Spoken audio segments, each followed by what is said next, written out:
Juan Carlos, how are you? Very well, thank you. Where are we right now?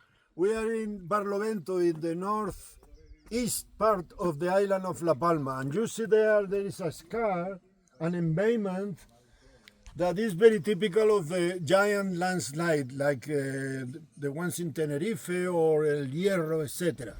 You mean this horseshoe-shaped feature here in the coastline? Exactly, that's right. And then it actually goes back. There's a valley connected to it on shore. Exactly. This is the oldest part of La Palma. It's the Taburiente shield volcano. Yes. And probably has a landslide towards the north. And this is what we are seeing now, the horseshoe embayment. And these landslides, what do they do when they go into the sea?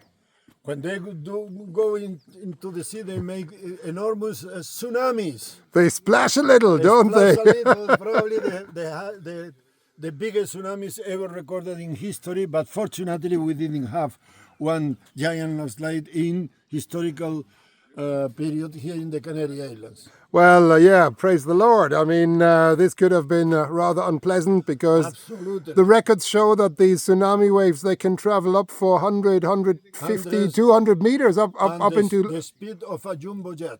Yeah, and they really climb up into the hillsides by several hundred meters. Absolutely. So they don't respect topography.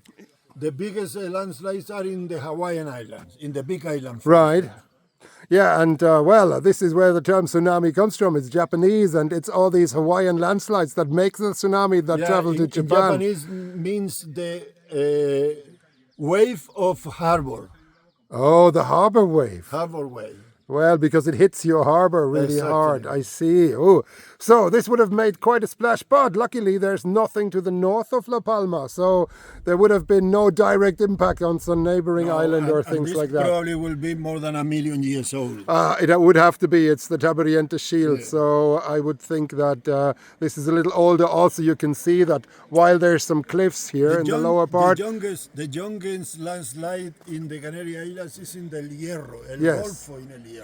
But this here seems to be a little degraded. There's also infill over there. There's lavas that came in. You and see the regression of the coast. Exactly. It's rather smooth, so it's not as sharp as El Golfo in terms of the landscape. And it's seen some weathering, if you will. Yeah. So, Juan Carlos, thank you very much. And there's also this dragon tree. What's the story about the dragon tree? The dragon tree is an endemic species. Well, it's not actually, because there is apparently in Africa there is an island that has also dragon tree. But anyway, it's a very typical tree of the Canary Islands. But actually it's not a tree, it's an ajo. How you say ajo in English? I don't know, actually. You need to help me. But I know it's part of the garlic family, isn't it? It's a garlic. Yeah. That's the word I was trying to Oh, sorry. Now I learned more Spanish. Thank you. So, yeah. So here we have the dragon tree.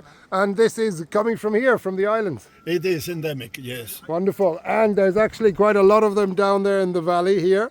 And I think they have been cultivated in the past, and they were used to feed animals, I think, livestock. Cattle. Feed cattle, yes. And this is growing here in the landslide scar that is degrading, and that means that, vegetation is kind of coming. It's this concept of the island weathering.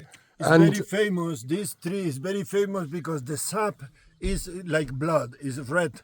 Oh. And that's why it's called dragon tree, because they thought there was a dragon, the blood of a dragon. I see, okay, and it's growing here in this beautiful landscape. And so vegetation is taking over, dragon trees are growing, and the landscape is slowly kind of smoothening itself. And this is, of course, where a lot of agriculture can now take place. So, the old landslide in the north of La Palma. Thank you so much, Juan Carlos. Adios, hasta luego. Have a good day.